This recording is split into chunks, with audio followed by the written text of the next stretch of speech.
All right, so just a reminder that your homework 7 is posted. Online is due tomorrow, I think at 5 p.m., so that's having to do with expertise, the things that we're talking about today. Thinking of coming up with a quiz. Next quiz is probably going to be an online quiz. I just discovered it, but I just figured out how to do it well in my other class. It's an amazing time saver. It enables you to do the quiz on your own at home, so you're allowed resources. It'll be multiple choice. I will let you know, of course, so next class I'll have one prepared. It'll be due the following week. You'll have a certain amount of time to do it. Once you open up the quiz, as you know from other classes that you do online quizzes in, you'll have about 15 or 20 minutes to complete the quiz. And I'll discuss that next time to the extent that I get it prepared. Let us wrap up where we were last time on the discussion of Nicole Cook, in this case Bob Nichols' article, The Death of Expertise. Recall the discussion there was what are the consequences of living in this post-truth period, as it were. Post-truth, of course, doesn't really mean that no one thinks there's truth anymore, although it seems that way. There's a kind of skepticism with respect to what the experts are saying. They're sometimes referred to as elitists. This is what the elites want you to think. There's a kind of move toward relativism. We saw skepticism and relativism as obstacles to critical thinking. Relativists would basically argue that truth is dependent upon the culture to which you are a member or with which you are a part of. There's really no absolute. Everyone's opinion then becomes equally acceptable because there are no alternative or external standpoints that are standing above, so to speak, any given culture or particular group's standing. And it's, you see, as Bob Nichols puts it, and recall, he's writing in a very angry tone because he's frankly tired of having to talk to people who have no expertise and very little background on the issues that he's spent his entire adult life studying and writing about and engaging with experience about. It would be like me debating with the electrician who comes to my house and points out, that's your problem right there. And I said, yeah, well, how do you know? Who are you? My opinion is just as good as yours. And then I go to try and fix it, and I shock myself and die.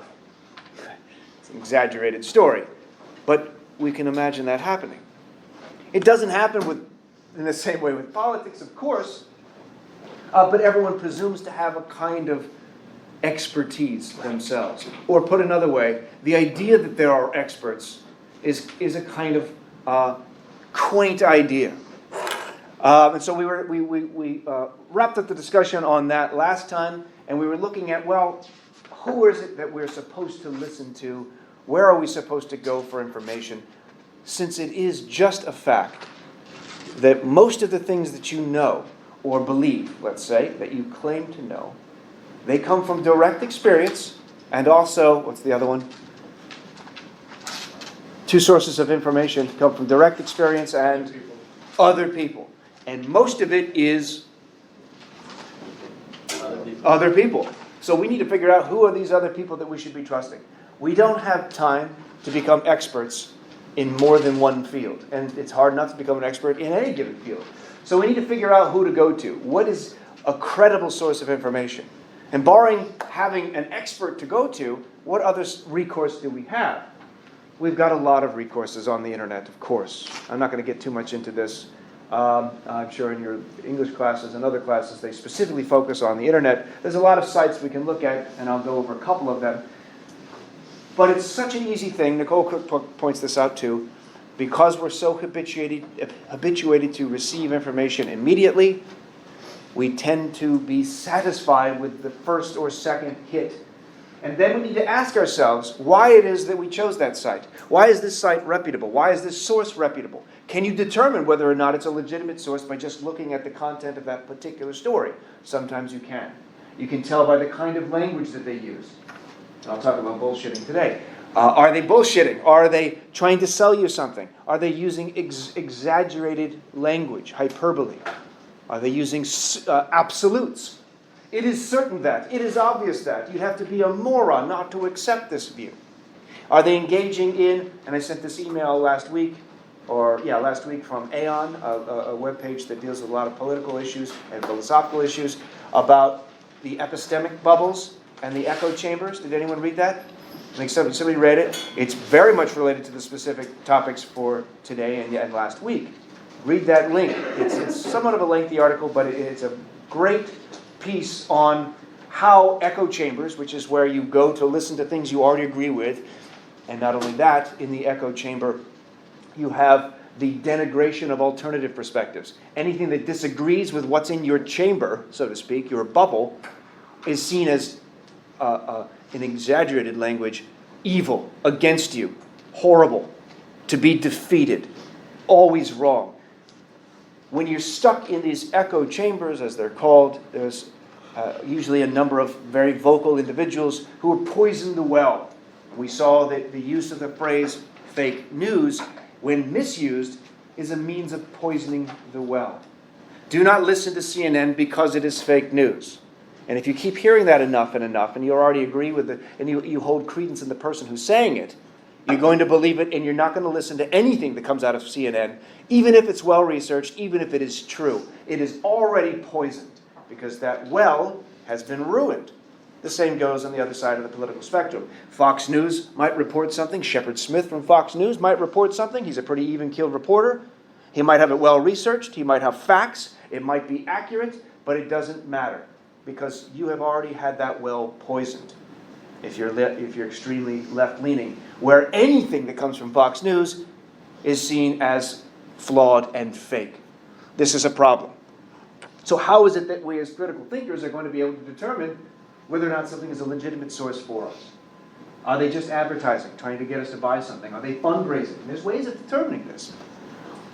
Are there other links on that page to stories that are obviously either false, misleading, or examples of any of this? Entertainment, venting, trolling. I'll talk about trolling in a bit. You know what a troll is on the internet. Some of you wrote about that in your essays, your second essays, which I think I have almost all of them, but I don't have all of them. If you haven't written your second essay, get it to me as soon as you can. And if you haven't written your first essay, why? Get that to me. I still will accept it, with points deducted, of course, but get it to me. It's going to be difficult to pass without that. That threw me off. What was I talking? Trolling? Oh, right. And in your second paper, the argument might be that some of these controversial speakers are, in fact, really just trolls, which is a terrible term. But what is a troll, internet-wise speaking? Like, to me, it's like a keyboard warrior, like someone who's just... A keyboard warrior. Yeah. So you've defined the word troll with another phrase, keyboard warrior, which will require some teasing out. Yeah. Like, Somebody beats somebody with a keyboard? essentially. Someone who's just, like, talking trash on the internet, and hiding behind a screen. That's what I mean by keyboard. I got you. That Hiding makes behind sense. a screen. They're just seeking your reaction. Hiding behind a screen with anonymity oftentimes, saying things that they know are going to gin up a reaction against them, and that gets them angry, and there's a kind of enjoyment they get. Some schadenfreude. Look at how angry I made these people. But why are you doing it? It's oftentimes just for fun, and sometimes there's political motivation to it. And we'll talk about when it might be an instance of general bullshitting, which you all read that article for today.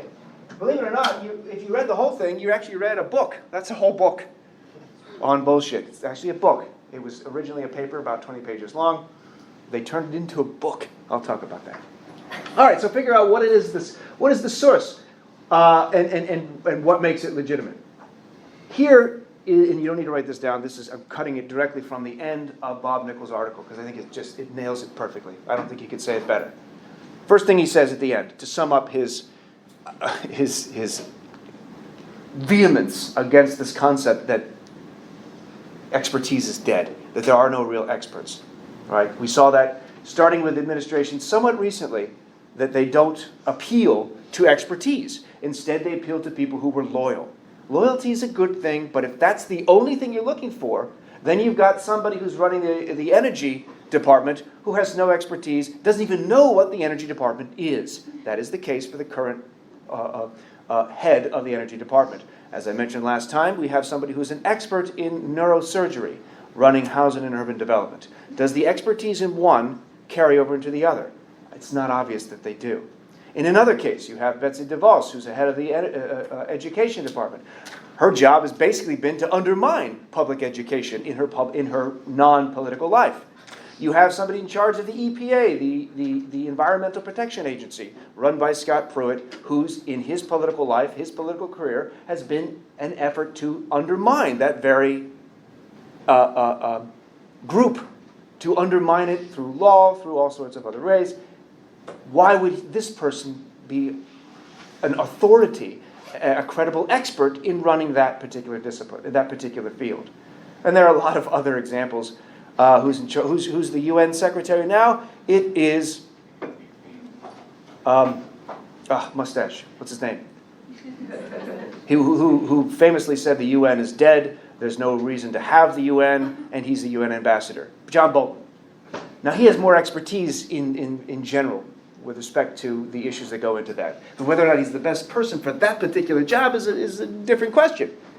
And there was somebody who was going to be running for head of the science administration. I can't remember the title of it. The previous guy who was in charge had a doctorate in physics and, in fact, had won a Nobel Peace Prize, I think, in physics. The current guy who was up for the job, his name escapes me, Lee Clovis, who was up for this particular job, having to do with agriculture, had no background in science at all. Not that he wasn't even had a higher degree or had experience. None. He had zero. And he was going to be tapped for this particular position.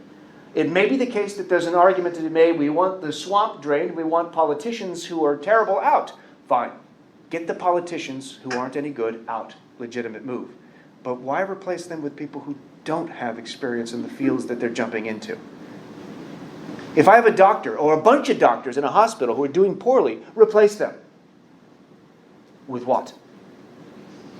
Doctors. Better doctors. Not philosophers. No offense to philosophers, but they're not good doctors, necessarily. All right, here's what Nichols ends with. We can all stipulate, expert isn't always right. Fine, that's true. But you do not get to say, the expert made a mistake, therefore there are no experts. You don't get to make that move. That's an absurd move. The experts are more right, more often, about the area of expertise, key point, than lay people are, than non-experts are. If you're an expert in a particular field, you're going to be right more often than people who are not experts in that field, whatever it might be.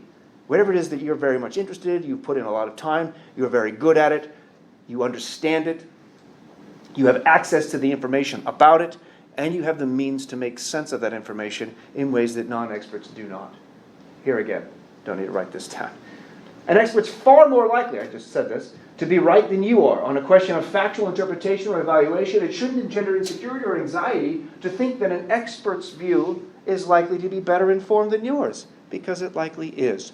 If an expert presents a case and somebody says, I'm going to go with the expert, not you, don't take that as an affront to your individuality. Don't take that as an attack on your character. You should accept it as much as you would accept the neurosurgeon saying, yeah, we're going to have to operate here. And then you say, no, I don't think so. I think you're wrong. No, you're going to go, I hope, or maybe a second opinion from another neurosurgeon. You're not going to go to just anyone. Third point he makes, experts come in many flavors, mostly vanilla and chocolate. I was kidding. Education enables it. He didn't add that, by the way. I just thought it'd be fun. It's the flavor part. Education enables it, expertise. But practitioners in a field acquire expertise through experience. Usually, the combination of the two is the mark of a true expert in a field. I have that underlined. Usually, that's the case. But if you have neither education nor experience, you might want to reconsider exactly what it is that you're bringing to the argument. That goes back to that phrase, that bumper sticker that I told you I loved. I normally hate slogans, but the one that said, do not hold strong opinions about things you do not understand is a fantastic slogan insofar as slogans go. Do not hold strong opinions about things you don't understand. If you recognize you're holding a strong opinion about something, ask yourself why. Maybe you do have good reason to think it, and that's fine. You have justification to back up that emotional response. Fine. But if you hold a strong opinion about vaccines, whether or not they play a causal role in certain kinds of ailments or illnesses or autism spectrum or something like that. But you have not yourself done any research. You have not appealed to the experts in the field, and there are experts in that field, then it is an irrational belief to hold. If I think global warming is or isn't happening, but I've not sought out experts in that field, and there are experts in that field, and I have not sought out what they think and why they think it, and yet I still hold very, very strong opinions, I think that's a problem. That's a sign of irrationality, of having an irrational belief. Not being irrational, remember, we don't want to call people irrational. We want to claim that their belief is irrational. And the fourth, second to last point, he says, in any discussion, you have a positive obligation to learn at least enough to make the conversation possible. It's very nice. The University of Google doesn't count. He's being clever there. No university. Remember, having a strong opinion, here it is. Having a strong opinion about something isn't the same as knowing something. It's another way of putting that slogan, that bumper sticker I just mentioned. That's a sign. If you have a really, really strong opinion about something, that doesn't automatically mean it's right. You ought to be able to think. That requires metacognition. Why is it that I feel this particular way? Am I justified? Don't worry that you might sometimes recognize you're not justified. Because oftentimes you will say, I actually have good reason for feeling this way. And hopefully your final papers, which is coming up, what is today, the 16th? Less than a month. Oh my goodness, way less than a month. It's due the 11th, so please start looking at that. Study guide's posted for that. It's the same structure as the argument you just turned in on your second paper, just you get to choose the topic. Maybe pick a topic that you feel very strongly about and try to come up with justification for why you feel that strongly. That's a good idea because to the extent that you feel strongly about it, you're going to be very much interested, I suspect, in that topic. But keep this in mind as you read through it. And the last one, your political opinions, for example, they do have value. Of course they do. You're a member of a democracy, and what you want is as important as what any other voter wants. As a layperson, a non-expert, your political analysis, however, has far less value and probably isn't, indeed almost certainly isn't, as good as you think it is. I think these are wise words to live by when it comes to debating certain factors, debating certain issues, where there are experts in the field. If there are no experts in it, well, then I guess everyone's opinion ought to be considered of equal value. And again, that was one of the background questions I wanted you to consider. What areas of disagreement are such that there are just no experts in them at all? Something to think about. All right, let's move. Let's end with this. Here are some decent sites. There's a lot more. Don't worry about that one. That's a joke there. There's a lot more than just these, but I didn't want to inundate you with a bunch of information. These are pretty good with respect to general questions. Snopes.com is a decent one, dealing with urban legends. And they've expanded, too, to address questions of what constitutes fake news and what constitutes legitimate stories and so on. Remember the difference between fake news and an error in reporting. It's not the same thing. Fake news is not simply bias in the media. Fake news is not simply news that you disagree with. It's not satire, right? It's different than each of those things. And Snopes.com is a good source to go to. It's I think, still a legitimate one. And these all kind of do overlap. They cover a lot of areas of interest that you might have with respect to establishing the source of a story and the viability of it. And there's a lot more fact checkers developing, which is good. There's a lot more of them coming out. But of course, as you might expect, the very fact-checking groups themselves are accused of as being biased, and we can poison the well there too. And then you get that bubble sealed where no matter what the source of information, no matter how valid and well argued and well factually supported a particular view is, if the well has already been poisoned, it doesn't matter how much fact-checking has happened. It's really difficult, as the article that I posted to you says. It's kind of like, when you look at the extremes in their bubbles, it's kind of like trying to get somebody out of a what? Do you remember? Being stuck in the political bubbles, filter bubbles, is similar to being stuck in a what? Where you cut ties with your family because you're forced to, according to the group, because your family might have a different view. A cult. Getting stuck in our echo chambers and epistemic bubbles, mostly echo chambers he talked about in that article, is kind of like getting stuck in a cult. Right? Yeah. And I think of what a cult is. That's an extreme claim. Think of Jim Jones, where 800 people ended up committing suicide. Not all of them willfully, by the way, but a lot of them did, because they followed what this cult leader wanted them to do. David Koresh, another cult leader. Heaven's Gate, which is actually down near San Diego in 2000, or whenever it was, when the Hale-Bopp comet was to come by, they felt they were going to be taken up by this comet, so they all committed suicide. Was that the Kool-Aid one? That was Jim Jones, Guyana, 1979. So that's an extreme comparison. Is it apt? And he's cautious. The author of that article was a bit cautious in that comparison. But with respect to counter evidence and changing your mind, and conspiracy theory is another example.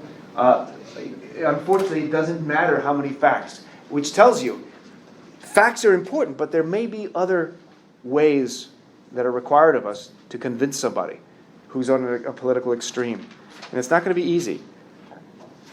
The best way to do it is to get somebody that person trusts to show them, right? Because it has a lot to do with trust. Once I see that these have been poisoned, I no longer trust them.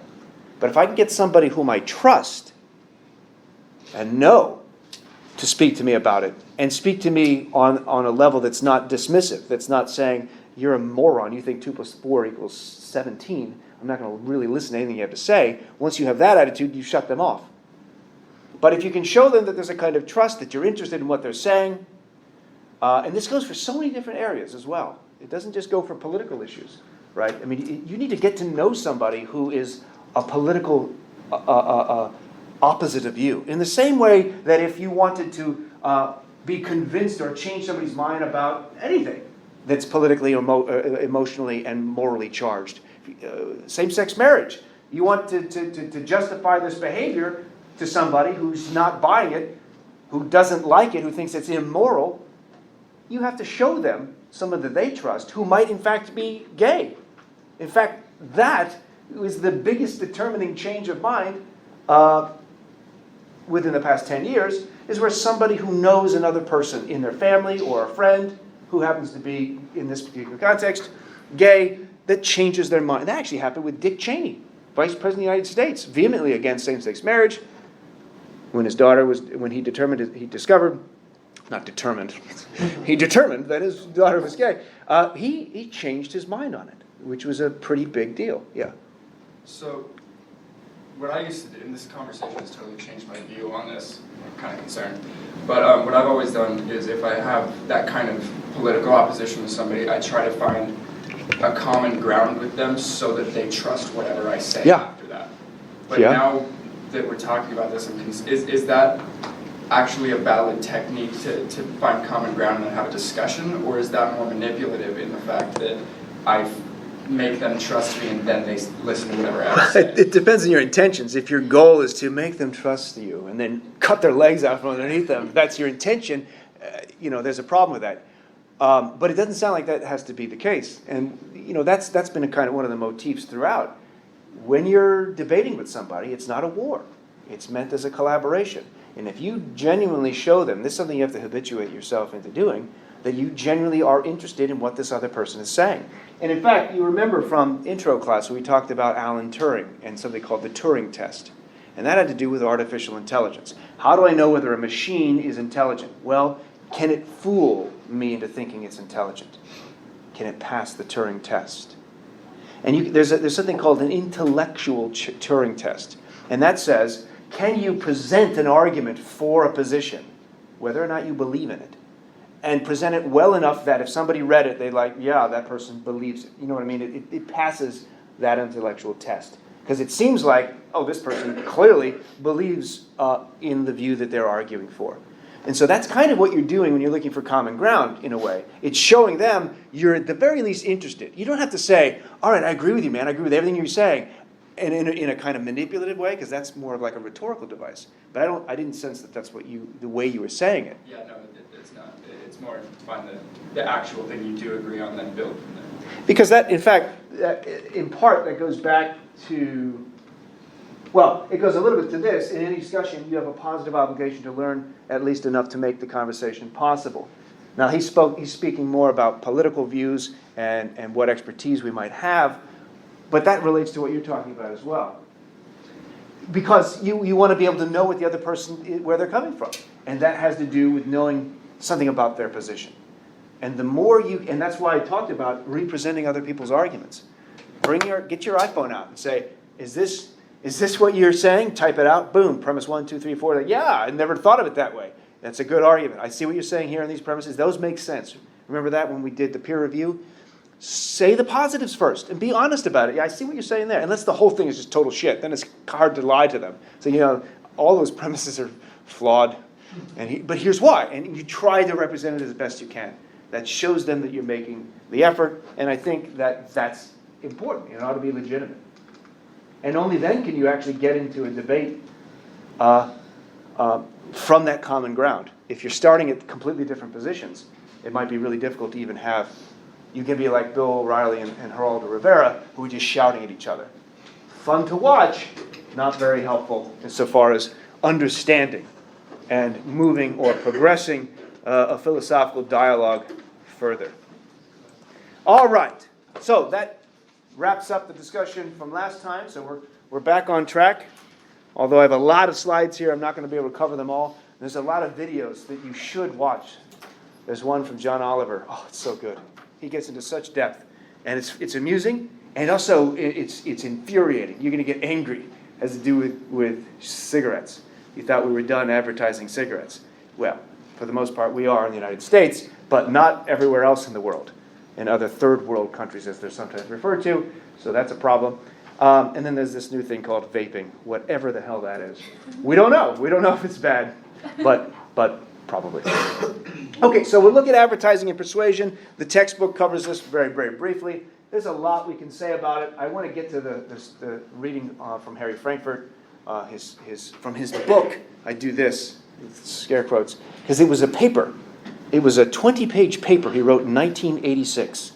And it was in 2006 that his publisher said, hey, given all that's going on politically, maybe we should turn this into a book. And then he went on to Jon Stewart, Daily Show, and this book sold out. It is the best-selling philosophy work probably in the 20th century, in the sense that it wasn't intended for a general audience. There are a lot of books out there that are written by philosophers intended for a general audience. This was a specific, detailed,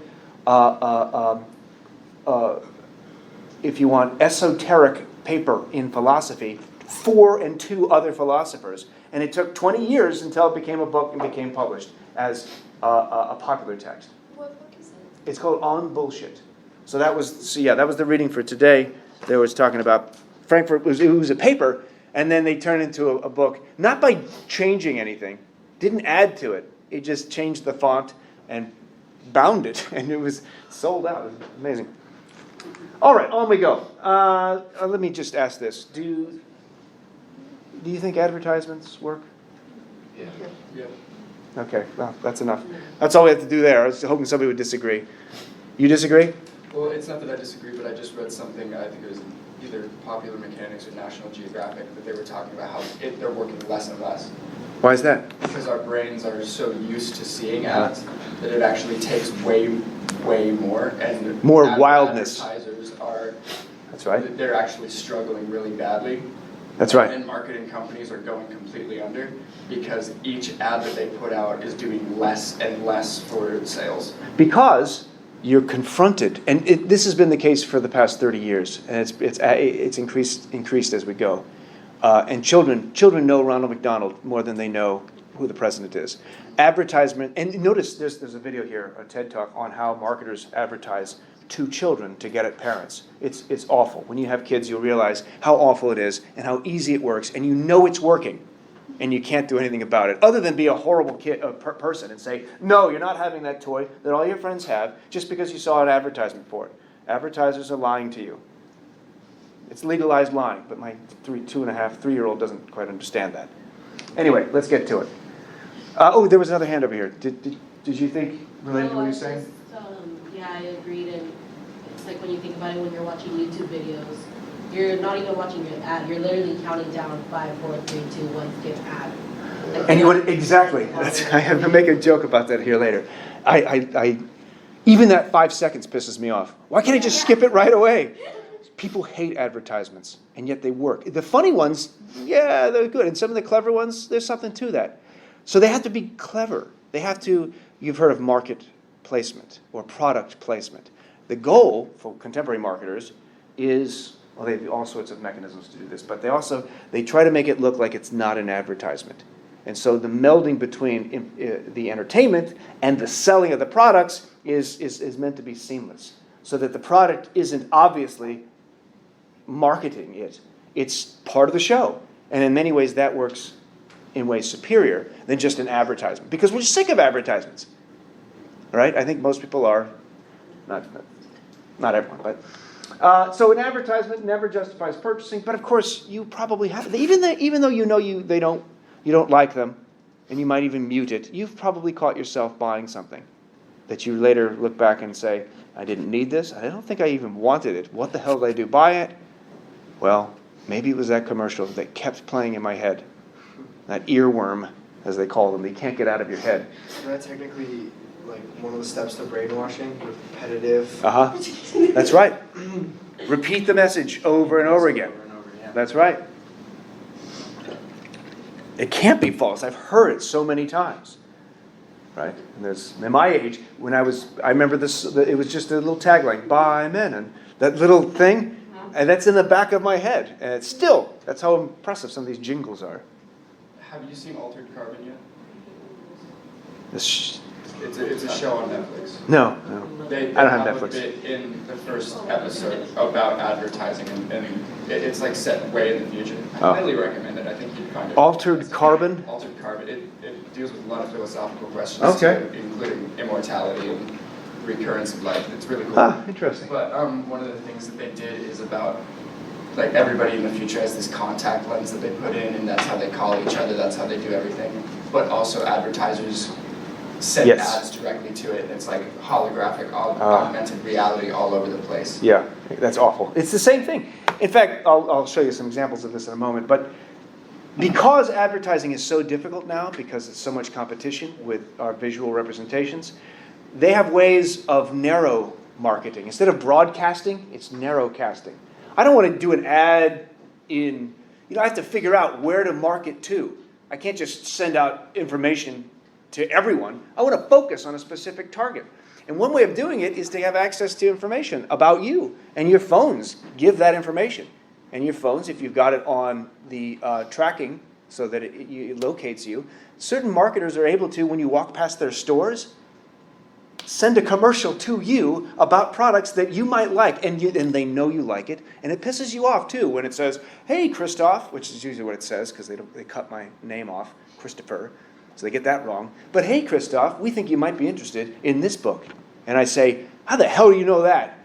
And I do want it. You sons of bitch! I do want it. How'd you know that? Of course they know it because they track what you have bought. Yeah. Is that kind of like when you look up something on your phone and then you're on your computer and the same exact product pops up? It's exactly right. And you're just like, oh my god. Facebook is great for that too. Like, what? And you're just like, That's exactly right. So you want to, if you don't want somebody tracking it, you have to turn that off, turn off the cookies, or turn off. There's ways of private browsing or something. What was that? Cookies is where it leaves a trail of what you've seen. So marketers will sometimes say, "This site requires your cookies be turned on." Why? So that we can follow you and get information about you and focus our advertising directly to you in a way that doesn't waste our resources. We know you're going to like this, Christoph. I do. That's not my name, but I do want that. You're really smart. I'm going to buy it. Well, it's not actually what happens all the time, but it doesn't have to happen all the time. It just has to happen a lot of the time. Yes. Oh, I thought I saw a hand over there. Go ahead. What if you're looking for a product and you see a commercial and it gives you information, like looking for paper towels and like and they're saying like, oh, this like absorbs like 2 times as much and like that's the label. 10 times as much as what? Well, like That's 2 the times next than the leading brand. Exactly. And so you buy it and it does work and it's like a good, like well-known Good. product. Like, couldn't that be a justification where it gives you information and If- it's a trusted yeah. brand? Well, what makes it a trusted brand? Now you have access to information on the internet where you have customer reviews. So I had consumer reports earlier. What should I buy and why? I can't look into and research all these things, but there are groups of experts who do this for you. Or you can rely, like with eBay or other sites that sell things, they have ratings based upon what other customers felt about it. Same thing with Uber. So there's a way in which the democratization there is beneficial. I don't have to rely on consumer reports. I can rely upon what individuals have said. And hopefully these aren't made up, because you can imagine people have been paid, or you can go onto Facebook and get paid by certain companies to just talk to your friends about a product. And it's unclear that that's a commercial, but it is. And it's kind of underhanded. Go ahead. What about the products that like for Yoplait when they had the commercial for their yogurt that had like less sugar and they like were putting commercials for that and like people were buying them and like that was information about a new Very good. version of their product. It depends. Usually, when they tell you there's less sugar, that's vague, and they don't clarify it. They're not putting it in terms of argument that's meant to convince based on truth. They're putting it in terms of persuasion. And they think that this is what you want. This one has less sugar. This one's gluten-free. This one has more flavor. What the hell does that mean? More flavor than what? And is it a good flavor? Presumably. Right? But that's the most common. Now with 20% more value. It rarely tells you more than what. And it ultimately ends up being an empty claim. Is this product better than our competitors? Rarely is an argument actually made for that. And that's because there's just not enough time when you're presenting a commercial. Sometimes it does. But it's so rare that we ought to be skeptical and not jump to a conclusion that this should be purchased because of the commercial. There ought to be independent reasons for that. But nevertheless, you're right. There are certain situations. Some commercials are better than others in that. Yeah, just like a personal experience. I've like gotten free products before. Like here, like you can That's right. take this coffee maker. I'm like, wow, it's free. They're Wait. like, yeah, just like you have to do at least 3 Yelp reviews. I got like Amazon reviews. That's right. About like this product and 2 other random ones. After you've gotten the thing, obviously. After we got Yeah. it. What if you've gotten it and you say, I'm not going to do that? Well, yeah, and then they like kept calling. They're like, hey, like, have you done it? They like just friendly reminder. Yeah, I did. Man, I don't know why you haven't I was seen like, it. what? I was like, Yeah. I was like, my Amazon account like blew up or something. I was like, I don't know. But yeah. Yeah. So that's a perfect example of how advertising is changing based on, Logan, what you were talking about earlier. Yeah. Is that where celebrities come into play? Like That's a sep- being endorsing proactive and stuff? That's a different issue, but it's another way of, and that hasn't changed.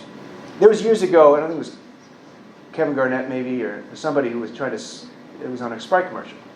And the theme was, obey your thirst, the hell that means. As opposed to, don't listen to me, a famous athlete who has no expertise in whether Sprite is a better carbonated sugar crap water than anything else, because they're all the same, basically. Why listen to this person? And it was ironic. It was self-mocking. Because every time the athlete said, drink Sprite because you want it, they're, cha-ching, the money showed up because he's getting paid for saying that. So they're making fun of that. It's kind of like that example of not saying something without saying it, which was called what? Remember? So it's the P. No, not pandering. Where I say, I'm not going to talk about my opponent's paralypsis. Paralypsis. I'm not going to talk about my opponent's inexperience and youth. Well, you just did. Yeah, but I said I'm not going to. Oh, well, I guess that's a weaseler way out. Likewise with the commercial, buy this product, not because I, a very famous person, am telling you to buy it, but because it's tasty. Right? That's a kind of paralypsis, as he's getting paid for it. And anyway, we know the ads work. $190 billion were spent in advertising in 2016. That's more than double the amount spent in China the second largest ad market in the world. Wow! The second, that is double the market in China. And China has how many people? Almost 2 billion people in China. No, is it 2 billion? That can't be right. It's over 1 billion. We advertise a lot. I would encourage you to look at that. It's impressive and scary. I'm not going to talk about, there's so much we can say. I'm going to skip through this. But just know that there's advertisements that just outright lie to you. How did this dude get so shredded? That means shredded. And he shaved too. The pill that he's taking apparently took all his body hair off. H.G. Wells puts it, advertising is legalized lying. How did that dude become that dude? And ICAT says, you can tell, still legal, which is a hint. I don't know why they thought that would be a marketing strategy. Buy it quickly because it's not. Yeah, because we don't know what the hell's in this thing. But it gets you shredded. I guess he's got the same pair of pants on, and he's got that mole. I guess it's the same guy. They take the after photo first. That's one way of doing it. That's exactly right. They change lighting, they can Photoshop it. Sometimes they don't have to do this at all. Photoshopping is the easiest way of doing it, which is a kind of mode of bullshitting. You got airbrushing on his stomach. Yeah, you got Tanner. He got Tanner, of course. Look at that, and he's happy. Look how smiley he is. It could be two different people altogether. Easily Photoshop his head onto another Right. person's body. Before Photoshopping was an obvious and easy thing, they would do as you said. They would take this guy and say, hey man, you're shredded. We're going to pay you to become unshredded. You start there. It's easier to go from that to that than it is to go from that to that. So they pay the dude to go, and they can just do the before and after that way. And then he eats a lot of food, gets bloated, drinks a lot of water. Yeah, it's amazing. So, and that's not true of all lying. Of all advertisements, of course. There's a lot we could say about that. But it is interesting that with respect to critical thinking, when we are branded, we buy the same products because the brand plays a role. We buy Coca-Cola, we say we like it more because we've been branded. Not because it tastes better necessarily to us, because Pepsi, in fact, wins in most blind taste tests over Coca-Cola. But Coca-Cola has done a better job advertising. IBM or Apple does an amazing job advertising. Disney, it's interesting, they did a study with respect to what brand logos do to one's, in this case, sense of honesty and their willingness to lie. People who were confronted with the Disney logo were less likely to engage in a lie or a fabrication than those who were confronted with just the logo of E Entertainment, or E! Exclamation point. IBM, people were more prone to think, when you look at the IBM logo versus, I should have had these in order, the Apple logo, people who saw the Apple logo were more likely to engage in critical or creative solutions to a particular problem. Just being primed with a logo, showing that it plays a role in how we perceive the world and what actions we take. How they did this study was amazing. You present somebody with a problem. Here's a problem. What are all the solutions to the problem? And it's something to do with paper clips and bricks or something. When confronted with the IBM image versus the Apple logo, people who were confronted with the Apple logo, a very high percentage number-wise, not just simply statistically unimpressive, were able to come up with vastly more solutions to the problem, thereby, again, controlling for variables, showing that the image itself might play a role in cultivating creativity, which is astonishing. The problem is, as we've already noted, advertisements are everywhere, and you see a response to this. You know Banksy, the subversive artist? He does a great job of this. He takes the image, he appropriates the marketing image, the advertiser's image, and tries to flip it. And he says the following. It's hard to read that. He says, people are taking the piss out of you every day. They butt into your life, take a cheap shot at you, and then disappear. He's talking about advertisements. They leer at you from tall buildings and make you feel small. They make flippant comments from buses that imply you're not sexy enough and that all the fun is happening somewhere else. They are on TV making your girlfriend feel inadequate. They have access to the most sophisticated technology in the world. We were just talking about that the world has ever seen, and they bully you with it. They are the advertisers, and they are laughing at you. You, however, are forbidden to touch them. Trademarks, intellectual property rights, and copyright law mean that advertisers can say what they like whenever they like with total impunity, without punishment. Fuck that. Any advert in a public space that gives you no choice, whether you see it or not, is yours. It's yours to take, to rearrange, and reuse. You can do whatever you like with it. Asking for permission is like asking to keep a rock someone just threw at your head. You owe the companies nothing, less than nothing. You especially don't owe them any courtesy. They owe you. They have rearranged the world to put themselves in front of you. They never asked for your permission. Don't even start asking for theirs. I think that's pretty powerful. Of course, he did that, and an advertiser took it and ran with it. Here's another version of it that they took. And somebody's selling an eraser. What is it? This what is that called? Tip-X? I don't even know what it is. It's a way of erasing or crossing something out. And they just crossed everything out, he said. So they're playing, this is the double-edged sword of this kind of subversive use of humor. It could backfire on you. But maybe so what? I think his point is still made with respect to advertising. You're confronted with it, and it's almost impossible to escape. And it changes. We know this. There's neuromarketing, neuroadvertising, using the science of neuroscience, the technology of neuroscience, to figure out how to access the parts of our brain that are emotional, that are not the critical thinking parts. We know this is happening. It happens a lot. And I think that's potentially damaging, potentially dangerous if it's misused. Oh, and to your question earlier, what about celebrities or something that you said? Did you talk about, what about, is it similar to celebrities trying to sell a product like this guy? Matthew McConaughey, yeah. I knew who it was. Would you buy a car because he said so? I trust everything he says. What about this guy? I'd buy a car from that guy. Same guy. It's just rare that he's not shirtless. That's the joke here. See, he's wearing a shirt in this commercial. But why would we buy something just because somebody says to? Of course, that's not going to work. This takes us to the contemporary issues. I like what Confucius has to say. The superior man understands what is right, but the inferior, what will sell. That is an early critique of marketing. But how else are you going to sell something? You're just going to avoid? You're going to be a good, noble person? I've got this thing I want to sell. Oh, where are you going to market it? Where are you going to advertise for it? Oh, I'm not going to do that. I think that's all wrong. I'm just going to hope people come to me. Magically? Yeah. There was this, I want to say it was either Buddhism or Hinduism. I learned this a long time ago, but there's like 5 evils or temptations in the world. And I was in this class, and they pointed out that in every single advertisement, at least 2 of those are in it. Yeah. And so the essential evils that make the world a worse place, every single advertisement has at least 2. Wow. Well, Buddhism talks about that with Mara, the evil one, the devil of temptation or something like that. And there are others that probably that's what it's referencing. Yeah.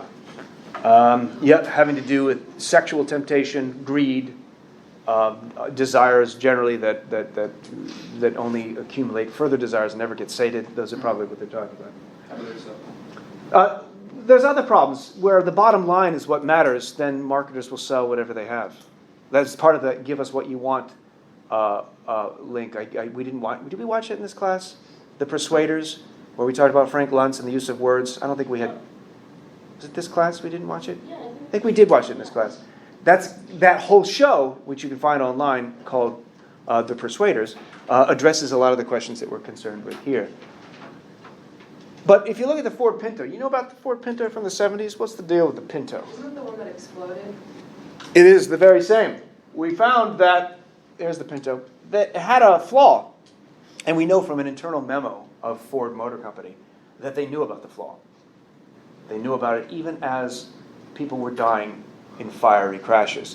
There was a flaw. This is a test study. This car is not going that fast. And it hits the back of the car. The gas tank needed an extra bladder, I think it was, for protection. And it was a $13 or so fix per car, $11 or $13 fix per car. And then the people flying out of the car on fire. I added that. That's actually not what happened in the test. Just thought it'd be funny. But according to the internal memo, what they did was they had people calculate. How much would it cost to pay the victims of these fiery crashes?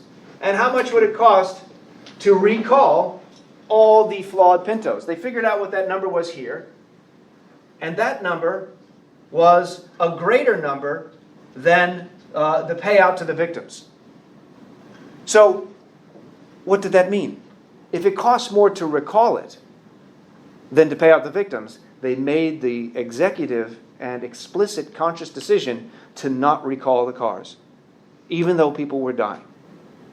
And they continued to advertise for the Pinto, even as all of this was happening. Now, is this similar to other industries? And where should we draw the line in saying it's the advertisers who are giving us all of this, and it's the consumers who are at fault? The Latin caveat emptor, which means buyer beware. If you're going to be smoking cigarettes, well, that's on you. But what if they're marketing to children, as they did with the Flintstones in the 1950s? And you watch that video when you get the chance.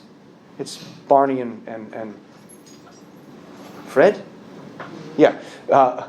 Just sitting down talking, hey, let's have a smoke. And then they start talking about, it's the ultimate product placement. They talk about how great the cigarettes are. They're just taking a break and they're smoking.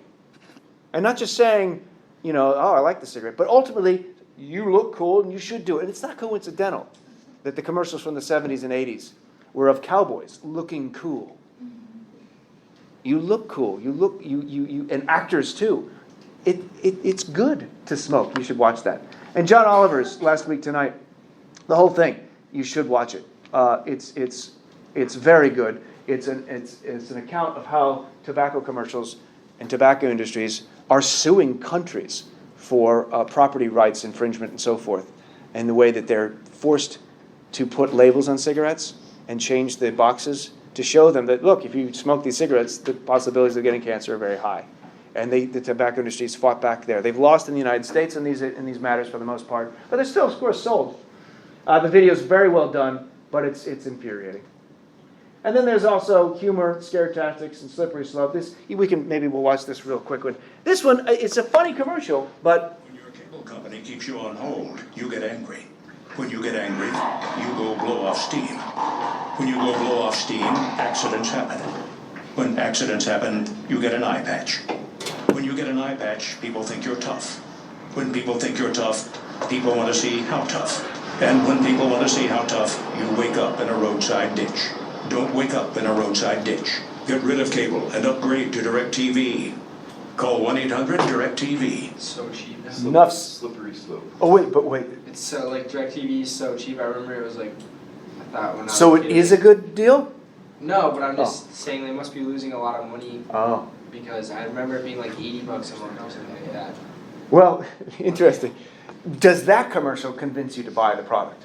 No. It's funny. It's well done. What fallacy are they using? Slippery slope. Very obvious. Very well done. There's a lot of other examples. This video does a great job at showing how commercials are misleading. I encourage you to watch that one. Again, the links are all posted, and I'll get these slides up to you soon. It's kind of an instance of, it is in a way an instance of bullshitting, not quite lying, and we'd have to define that term in a moment. I was just recently talking with this actress she's working but not like famous, she would do a lot of commercials, and she stopped doing McDonald's ones because in those commercials they actually legally have to have the actor take a bite of the food. Right. But it's not good for you. It's even worse than normal McDonald's because they set it up so that it looks even better. That's right. And then they leave it out for the whole day. Yeah. So she actually got food poisoning from taking a bite of a Big Mac. Can't put that in the commercial. Refuses to do any more McDonald's commercials. Well, good on her for that. That's unfortunate. And then there's this I already talked about. This is only like 15 minutes. This is to your point earlier. Skip the ad. You get that 4 or 5 seconds at the beginning. Just close your ears and then hit skip. She talks about it, and you're familiar with this. They know exactly what they're doing. It's not accidental. It's not coincidental. We know how the marketers do this because they tout their strategies, and it's publicly available. She's pointing out, I think she may have worked in that area before or something like that. In this TED Talk she describes, it's very clear. If you can get the kid to nag their parents to buy this product, you're much more likely to be successful than if you just market it to the parent. Buy this sugary crap cereal. Buy this crappy toy that's going to break in a week. Buy this toy that is part of this movie part of the, what do they call that, the merchandise of the newest movie, that it's a piece of crap toy. It's made out of crappy material. It's going to fall apart. It's not useful in any way for the child. But they want it because the advertisers can get at the kids' heads much easier than they can get it to adults. And once the parent gets nagged by the child, the hope is that they will just succumb and buy the product. And if they don't succumb, then their child is angry at them and they're seen as a horrible person to their. And they know exactly what they're doing, and that works. You got to be a really just high standing and moral fiber to say no to your child when they want a thing that they just saw on the internet or TV. Lola's at that stage. No matter what it is, can I get this thing here, this mobile, blah, blah, blah? Because there's a commercial about it. And I say, no. But why? Because I'm a terrible dad. That's what I just say that. I'm just a terrible dad. And marketers are trying to lie to you. My son catches it now. He notices, why don't you ever watch commercials? Or why do you always turn the sound off? Because commercials are trying to take your money. They're lying to you, and I exaggerate a little bit, and they're evil. What does evil mean? Then it goes into that. All right, I'm going to skip that, although I think it's interesting. And that's just crazy. I don't know what this is. Join free. Meet other senior singles near you. She looks 26. Exactly. What the hell is this advertisement? This popped up, one of these pop-ups, which I hope isn't a matter of, we saw you looking here, so maybe this is interesting to you. What? No? Seniors in high school? Because this dude may be a senior, but she is not. So it's a very odd, you can see the message that they're trying to send. I did not check the profile. This is simply for purposes of edification. All right, I'm going to skip through that. Although read through it, I referenced that last time. Advertisements, right? They're in it for the terms of advertising. We're not in. This has to do with Clear Channel. At the time, owned more than 1,200 stations. This is similar to our discussion of Sinclair last week. We talked about. We're not in the business of providing news and information. We're not in the business of providing well-researched music. We're simply in the business of selling our customers products. Wow. Thank you for that honesty. But this is a problem because a lot of these stations are also sources of information about politics, about what's happening in the world. If your job is to create and get as many eyeballs as possible so that you can get more advertisers, so that you can get more money, so that you can better compete with your peers in the advertising markets and so on, well then we're not going to get the best information out there. We're just going to get that which is more interesting to people. Can we say that about news stations? That's exactly what I mean, precisely. And that's the problem. It's bad enough that it's just trying to sell products, which may or may not be good for us. What are those shoes that claim to raise your buttocks? That what's her name? Skechers. We talked about that one. What's her name? Who in the commercial said, "I don't even have to work out. I just wear these shoes, and I have a derriere that looks." I don't know what she said, but you get what I'm saying. Pretty sure she didn't say derriere. Yeah, she probably didn't. You know what I'm talking about. One of the one who's famous for one of the Kardashians. Yeah. And that they had, by the way, to that point, they did have to recall that, and they did get fined because they ultimately claimed something that they had no basis for. You cannot raise your derriere by just wearing these shoes. You actually have to exercise. All right. So this goes back to our discussion of Nicole Cook's, the speed at which we receive information, and part of the problems of that. We looked at some of the reasons why we are satisfied with the first hits that we get. We looked at some of the reasons why stories come out with flaws in them because of the bottom line. We need to be the first to tell the story, whether or not it's well researched, because the competitors are going to get it out first, and then we're going to lose market share. So we want to get the story out quick. Years ago, there was a spate of these mining disasters, and in one case, 13 people or 12 people were trapped in a mine. And there was concern about how were they going to get out, and were they going to survive. This story, the Boston Herald ran the story very quickly, and you might imagine, as I'm going to show you, they ran it too soon. America's prayers are answered. There's a minor miracle. 12 out of the 13 found alive. It's interesting, they called it a miracle. To the one person who died, not a miracle. And it turns out, very shortly afterwards, they got it wrong. Imagine being part, and these are the same pictures, weird. Imagine being the family members of those who are told your family is alive, your family members made it, it's a miracle, everyone's okay, except for one. Turns out one survived. It was the other way around. Why did this happen? Because they wanted to get the story out first. This is not new, but with technology and the internet and Twitter and so forth, it's a lot more prevalent than it's ever been. It goes back to the 1940s. You see Dewey defeats Truman. Very famous image. Why is this ironic? Because that's not Dewey.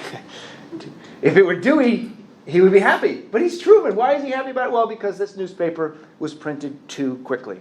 They printed it. The numbers were in, but not all of them. And they jumped the gun. Has this ever happened recently? Of course it did. Just a week, less than a week into the run-up of the election, 2016, with just 3 days left or so, the numbers for Clinton winning, according to most of the polls, 71% thought she would win to 28%. Turns out they were all wrong. Right? And that's a little bit of a different reason than this, but a large part has to do with wanting to get that story out. And a lot of it has to do with how polling is done and how things have changed. So, let's get now to bullshit. Finally. And The Secret. Why do I include The Secret with Harry Frankfurt's on bullshit? Because it's bullshit, even though Oprah said it was real. Oprah did say it was real. And when Oprah says something is good, or one of her favorite things, what happens? Shit sells out. And it did. Rhonda Byrne was invited to Oprah's show at the height of her powers, Oprah, 3 times. 3 times. That's unheard of. Well, it's not unheard of. It happens. So was that guy who wrote A Million Little Pieces, James Fry. And then, remember James Fry? And he wrote an autobiography about himself, which is supposed to be a memoir that's supposed to be truthful. Turns out he made up most of that stuff. If you call something a memoir and then write fiction, that you lose trust. We might call that an instance of bullshitting. We'll see why that might be. But when we're talking about whether or not to accept a claim from someone, let's consider this from The Secret. Close your eyes and imagine what you are wanting. Whether it's a BMW, losing weight, or a cure, that's I italicize that, a cure for your cancer. The electromagnetic field of view goes out and attracts it. And it works 100% of the time. There's a link to that if you want. The law of attraction. There's some positives to this. And I referenced this at the beginning of the semester. I don't recall why. There are some positive elements to this, and namely positive thinking. It is good. It's not a secret. The Secret is great marketing. Everyone wants to be in on The Secret. It's a great title for the thing. But it's a lie, or it's an instance of bullshit. Buddhists, Christians, Stoics, psychologists, all throughout history have spoken of how positive thinking is a good thing. The question is, does positive thinking have a kind of scientific basis in quantum physics, so much so that there is an electromagnetic field of view that attracts positive energy? And if your electromagnetic field is negative, it attracts negative energy. Why is it that you think you get a bill in the mail? Well, because you're thinking about that bill that you're going to get in the mail. And guess what happens? You get a bill in the mail. That's an actual argument in this story. Why is that a weak case? A false cause fallacy. You know that the bill is coming already, that's why you're thinking about it. Because you get bills in the mail every month. That's going to happen. What's wrong with this? I want a BMW. Yes, I've got, what is the mantra? Ask, believe, receive. And finally, by the 3rd time Rhonda Byrne was on Oprah, I don't know if this is the 3rd time, but Oprah asks about this mantra, ask, believe, receive. Where's the work for it? Don't I have to do something? I can't just lose weight by saying, I want to lose weight. I'm going to believe I can lose weight. I'm going to picture it. I'm going to think positively. And what if I don't lose weight? Even though I followed those procedures in The Secret. Well, as Rhonda Byrne says, you're probably too skeptical. I'm going to return to this when we look at scientific reasoning. She wants to give this an air of credibility by including it, by calling it scientific. And if you look at some of the testimonies of people who market The Secret, including one who calls himself a philosopher, which pisses me off to no end, who says this works 100% of the time. It is absolute and certain. Law of attraction. If it works 100% of the time, that means when you get cancer or your child gets cancer and they don't get cured from it, that they brought it on themselves. Because if it works 100% of the time, that means the kid wasn't thinking positively enough. There's no way of to jump to the scientific argument, there's no way of falsifying these claims. Because if somebody succumbs to cancer, all that Rhonda Byrne would have to say is, well, they obviously were not thinking positively enough because it works 100% of the time. So clearly they weren't, which victimizes the person who's suffering. In fact, there are no victims, really, if this is acceptable. Positive thinking, positive energy brings positive things. Clearly you have negative things happening to you. You brought it on yourself. And this is an interesting phrase. I wanted to share this gift with every person because it's up to them to choose to believe. Next semester, in the class that you're all going to take called Contemporary Philosophy, we'll look at William James. Pushing that class already. And William James is going to argue that you have the right to believe what you want in certain circumstances. I'm not going to get into that now. But in most cases, is belief a choice? Can I choose to believe something? Or do you just believe it? I believe there's a cup right here. Is it my choice to believe that or not? Can anyone say, you know what? I choose to believe there is no cup. Can you do that? What are you doing? Are you really believing there's no cup there? I believe I can fly. You'll learn very quickly that's not true. What about more existential stuff, though? There's a difference. But that's not what she's doing here. That's what we'll get to in contemporary philosophy. And going from William James, who is a pragmatic philosopher, who says, look, there are cases when it's acceptable to choose a belief. Namely, when there are not alternative perspectives, logically, that can argue against it. They're equal. There's no good, legitimate, rational way of deciding. If that's the case, and there are other conditions, which I'm not going to get into now, then you are totally free to believe. But we have evidence that positive thinking doesn't get rid of cancer. And if you don't go to get chemotherapy when you have cancer because you think your positive thinking is going to work, that has very negative consequences. And if you ask experts, like oncologists, who Cynthia McFadden quotes in her work that you read for today, The Science Behind the Secret, no oncologist will say positive thinking is enough. Because too many patients have positive thinking, are loving life, and so on, and end up succumbing to the cancer anyway. And there are those who are just misanthropes, who hate the world, who are miserable because of the disease that's destroying them, end up surviving. And so that seems to be counterexamples to Rhonda Byrne's view here. Of course, they're not actually counterexamples because this is not a scientific theory, because it's impossible to prove wrong. All she has to say is, well, those who were angry at the world must have really been thinking positively. You just couldn't tell. They were smiling on the inside because it worked 100% of the time. Well, that's some problems. And you can see where this leads to. A very famous quote from a philosopher, mathematician named W.C. Clifford, who says, the credulous man is the father to the liar and the cheat. Credulous means naive, accepting, right? That is where our web of belief is too revisable. This very famous phrase that's included in so many logic textbooks, actually it's earlier in the chapter 2, I think, in our book here. Or no, maybe it's on the chapter that we're covering here with advertisements. The credulous man is father to the liar and the cheat. It is wrong always, everywhere, and for anyone to believe anything upon insufficient evidence. The ethics of belief is what William James counters with his will to believe. And that's an interesting debate in pragmatist philosophy of the 20th century, which we'll cover next semester. But he's making a very strong moral claim. If you're willing to believe just any new information without looking for evidence for it, without supporting it, that's a moral failing.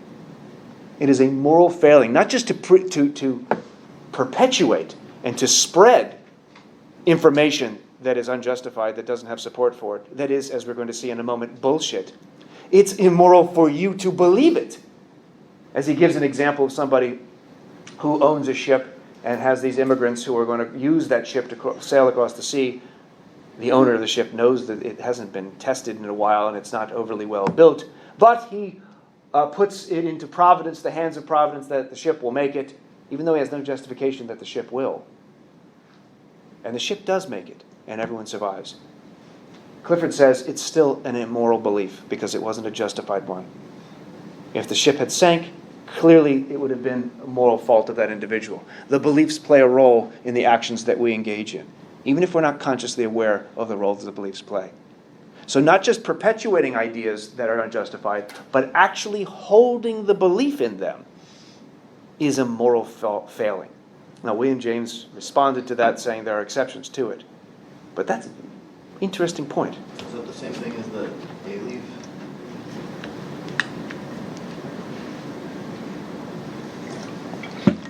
Yes, but I can't get into that now. He's referencing a leaf, which is a term that Tamar Gendler, a contemporary philosopher, we cover her in intro class, in response to a belief. If I a-leave something, I act as if it were true, but consciously I don't actually believe it. And so that, and belief is something that I am conscious of and I do intend to hold. So it's a little bit different. Though Clifford would not have that distinction, he would have access to it because David Hume references something like this.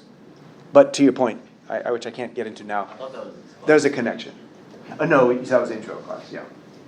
All right, so let's get the Harry Frankfurt pictured here on Jon Stewart's show, The Daily Show. I call him a philosophical plumber because of all the bullshit. See? What's the first thing that comes to mind when you hear the word bullshit? This guy's a professor emeritus at Princeton, and he's on The Daily Show talking about his book on bullshit. It's just a wonderful juxtaposition. What is the first thing that comes to mind when you hear the word? You can say it. Let's all say it together. Bullshit. Come on. Bullshit. Yeah. Does it feel good? Or is it too tame of a word now? It's pretty tame. What's the worst bad word? No, let's not do that. So what is it? What's the first thing that comes to mind? We have like 5 minutes, 6 minutes. What was that? Trump. Oh, okay. Well, I don't want to. Okay. Could you expand? Just kind of like he says, his actions don't go with what he necessarily said, and kind of blaming Mexicans for not having jobs, like that's total bullshit. Good. So that's an example. So what do you mean by that phrase bullshit in that context? What does the word mean? Meaning almost not true, like what he talks about, Frank talks about a hyperbug? Humberbug. Humberbug. Oh no. What is It's it? like short. Humbug. Yeah. Bah humbug. Yeah, and nonsense. But he thinks it's different than those. So you're right. That's the sense that we get from it. But Frankfurt wants to narrow our scope of what that means. When we use the word bullshit, it doesn't actually mean just a false claim, right? There's more to it. What is it? It's intentional. It's your mindset of law. It is intentional. But lies are intentional. Is bullshit an instance of lying? Yeah. Yes. No. Being full of bullshit is another way to say that you're lying. Yes. Does Frankfurt say that? Let's say it's true. He doesn't say that. Frankfurt does not say that. Although it is very similar to it. Fibbing or what's another word? When you're not telling the truth, but you're... There's a word for it. Fabricating. Bluffing. Bluffing is the word I was looking for. Bullshitting is less lying than it is bluffing. You think of bluffing when you're playing cards. I've never, blackjack or blackjack. Yeah, blackjack or poker. Poker's the game that you would bluff. Bless you. But bullshit is kind of like that. Lying is a little different. Now, what is the argument? I like how he opens the paper. You don't need to write this down. It's the first sentence. One of the most salient features of our culture is that there's so much bullshit. Everyone knows this. Each of us contributes his share, but we tend to take the situation for granted. We think we can recognize, he thinks, when we see bullshit. And we don't have to really investigate it to get what he's engaged in is conceptual analysis in a very detailed way, in a very precise and technical way. This is what's so interesting about this paper, as I was mentioning a moment ago. It is a paper for other philosophers, not for the general public. And this is, as far as I know, one of the only papers that is for a technical an audience, specific audience of other philosophers, has then become popular, and it's become a part of popular philosophy, and it's fascinating. The intention wasn't for it to be a popular reading. Let me get to the question of what it is not, and he goes through this, analyzing it in different ways. First thing, it's different, he thinks, than political spin or just euphemism, and we talked about that. In fact, Jon Stewart brings this up. Jon Stewart's show, which is now Trevor Noah, The Daily Show, it talks about political spin. And Stewart uses bullshit synonymously with political spin. But it's not clear that those are the same thing. And it's not clear that's what Frankfurt thinks are the same thing. When I'm engaged in political spin, think about alternative facts. Remember, what's her name? Who gave us the alternative facts? With the Chuck Todd interview. That chick. That chick. That was bad. That will. You caught yourself. That's right. Her name was Kellyanne Conway. Thank you for nothing. Sorry, Kellyanne Conway. She's the one. So she kind of coins this new term. Is she lying when she uses alternative facts as a new concept here, or is she trying to engage in political spin? The spinster wants to take what the political person has said that they're speaking for, the spokesperson, and spin it into a positive way. They are interested in what is the case. They are interested in what is true in most cases. They're just trying to spin the way they said it into a nice way. The president or whoever spoke inartfully, which was not a word until recently. That's another way of saying they misspoke or they lied. Misspoke is another one, right? That's not the same thing as lying, and it's not quite the same thing as bullshit. Bullshit is not political spin. In fact, political spin doesn't even make it to the level of bullshit. It's not just sarcasm, irony, and humor. We talked a little bit about that with respect to fake news. It's different than that, right? Because there's an intention to get something from bullshitting. It's not always the case with humor, sarcasm, and irony. And with that, there's actually an interest in what is true, especially political satire. Any satire that has no connection with the truth is going to fail. It's not going to be interesting, it's not going to be funny, and it's not going to make the point. And it's more than just hyperbole and simile. And there's a great example of this that he references with Wittgenstein when he's talking to a friend of his who says, "Oh, I felt so awful. I felt like a car that had been run over by, I felt like a dog that had been run over by a car." To which Wittgenstein, the philosopher, says, "How do you know what it's like to be a dog hit by a car?" Which is a kind of dickish thing to say, but what did he mean by that? What was Wittgenstein railing against? According to Frankfurt, he was railing against what he thought as bullshit. And I think we're out of time, so we'll have to start back with that. I only have a couple more things to say, so we're still a tiny bit behind. With respect to your homework, it's homework 7, it's posted, it's due tomorrow at 5 p.m., I believe, so that has to do with some of the material that we've been covering. Keep up with the readings for next time. It looks like we're getting into, review, chapter 5, very short, and Peter Singer's An Obligation to Assist, getting into moral thinking. There might be some work in class due then, so please show up and start working on your final papers due on the 11th. And your study guide has been posted for your final exam. We've got that as well.